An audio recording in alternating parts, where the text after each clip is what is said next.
ជំរាបសួរពុកម៉ែបងប្អូនទាំងអស់គ្នាថ្ងៃនេះខ្ញុំមានវីដេអូខ្លីមួយទៀតចង់ចែករំលែកជាមួយនឹងពុកម៉ែបងប្អូនទាំងអស់គ្នានេះគឺជាវីដេអូស្វែងរកអាហារបន្ថែមអាហារពេលយប់សម្រាប់មាន់របស់ខ្ញុំដោយបងប្អូនបានឃើញនៅដើមវីដេអូមិញហ្នឹងគឺសត្វចង្រិតបានចុះច្រើនមែនតែមានតូចមានធំអីចឹងទៅវាចុះច្រើននេះគឺដោយសារតែខ្ញុំបានដាក់អំពូលតាក់ទាញសត្វល្អិតដើម្បីឲ្យវាចុះមកឲ្យមិនស៊ី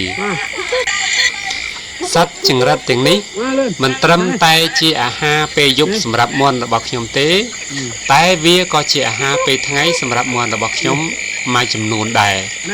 ដោយសារនៅក្នុងបរិវេណដែលខ្ញុំចិញ្ចឹមមាន់បងប្អូនមើលខ្ញុំមានកំទេចកំទីស្លឹកចេកនិងកំទេចកំទីធម្មជាតិអីផ្សេងស្លឹកឈើអីផ្សេងជាច្រើនខ្ញុំដាក់នៅបរិវេណដែលខ្ញុំចិញ្ចឹមមាន់ហ្នឹងអញ្ចឹងហើយពេលយប់ខ្ញុំបានបើកភ្លើងប្រហែលជា1ម៉ោងអីទៅដល់ពេលមាន់ស៊ីឆ្អែតខ្ញុំបិទភ្លើងវិញហើយសត្វចង្រិតដែលសេះសល់គឺវាទៅជ្រកនៅក្រោមស្លឹកឈើដែលខ្ញុំដាក់នៅកន្លែងដែលចិញ្ចឹមមាន់ដោយតែខ្ញុំធ្លាប់រៀបរាប់ពីវីដេអូមុនដែរដល់ពេលព្រឹកឡើងខ្ញុំលេងមាន់គឺមាន់របស់ខ្ញុំហ្នឹងវាទៅកកាយស្លឹកឈើកាយដីទៅជួបចង្រិតដែលវាចុះពីយប់ហើយក៏คล้ายទៅជាចំណីរបស់វាមួយវគ្គដែរចង្រិតមានគុណសម្បត្តិច្រើនវាជាអាហារធម្មជាតិស្រស់ហើយវាសម្បូរទៅដោយប្រូតេអ៊ីនធ្វើឲ្យមាន់ហ្នឹងស៊ីទៅវាឆាប់ធំធ្វើឆ្អឹងរឹងមាំធ្វើឲ្យមេមាន់ពងវាពងមកសម្បកវារឹងល្អហើយធ្វើឲ្យអាសុទ្ធលឿងខាងក្នុងហ្នឹងវាមានពណ៌ដិតល្អហើយដូច្នេះហើយនៅពេលដែលវាពងកូនមកក៏កូនវាមានសុខភាពល្អដែរហើយមួយទៀតការដែលឲ្យមាន់ស៊ីចង្រិត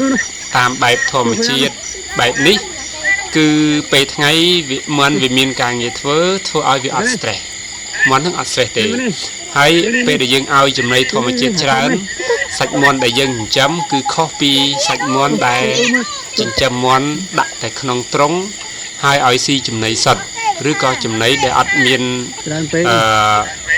balance ណាអត់មានតុល្យភាព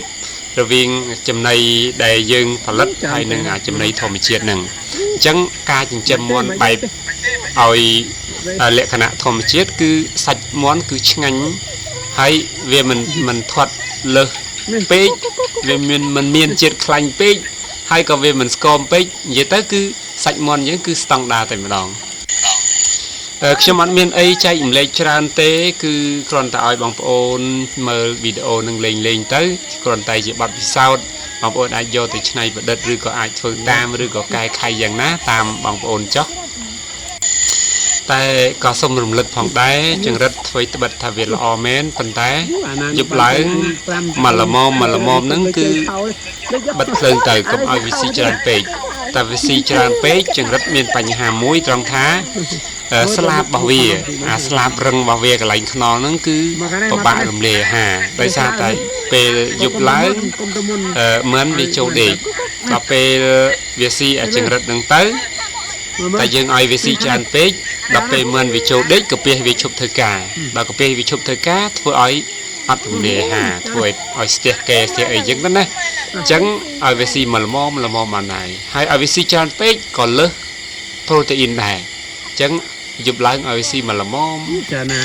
ហើយក៏បិទភ្លើងឲ្យវាដេកទៅព្រោះអីមាន់មិនត្រឹមតែវាត្រូវការអាហារដែលមានជីវជាតិមានប្រូតេអ៊ីនហើយនឹងមានសារធាតុចិញ្ចឹមគ្រប់មុខទេការដេកមាន់ហ្នឹងគឺការដេកមានគុណភាពក៏វាជាការរួមចំណែកមួយធ្វើឲ្យមាន់ហ្នឹងធំធាត់លឿនហើយមានភាពធន់នឹងជំងឺវាអត់ងាយឈឺអញ្ចឹងបងប្អូននៅក្នុងវីដេអូនេះខ្ញុំចែករំលែកខ្លឹមសារតែប៉ុណ្្នឹងទេអត់បានរៀបរាប់អីលម្អិតទេអញ្ចឹងបើសិនជាមានសំណួរអីបន្ថែមបងប្អូនអាចខមមិននៅពីក្រោមវីដេអូនេះហើយនៅចុងវីដេអូនេះទុកឲ្យបងប្អូនទស្សនាសកម្មភាពរបស់ខ្ញុំជាមួយនឹងកូនរកចំណីបន្ថែមឲ្យមិននៅពេលយប់អញ្ចឹងខ្ញុំសូមជម្រាបលាពុកម៉ែបងប្អូនត្រឹមប៉ុណ្ណឹងសន្យាជួបពុកម៉ែបងប្អូនសាជាថ្មីម្ដងទៀតនៅវីដេអូក្រោយៗទៀតជម្រាបលា มาข้างในมาข้างในมันได้เมนติดอัดเห็นไหมมาข้างในกุ๊ก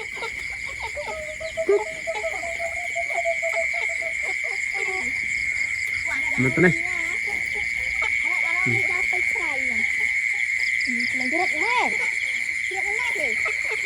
นี่ตาโอ้โน่ไอ้เต้นพี่เจ้ามือยืดเนาะอันนี้คือตาครียืดเต้อายุการเตือนโน่หลบมันวันเลยเดี๋ยวซานี่มือเจ็ดช่าง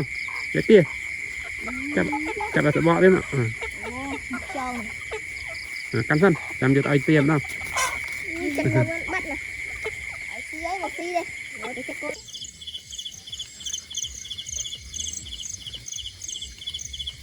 เมื่อเด้ทานเลือดเคยเด้เด้โอ้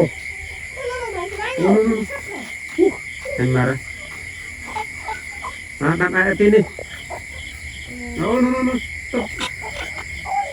ตุ๊บเดี๋ยวจะเคลียร์อุ้นกรบโอ้ชิมเนาะข้าวมั้งโจมือไปไอ้บาทหนูจะเอานกตุ๊บว่าได้รวมตัวไหนเอาไปจับมือเรียดเลย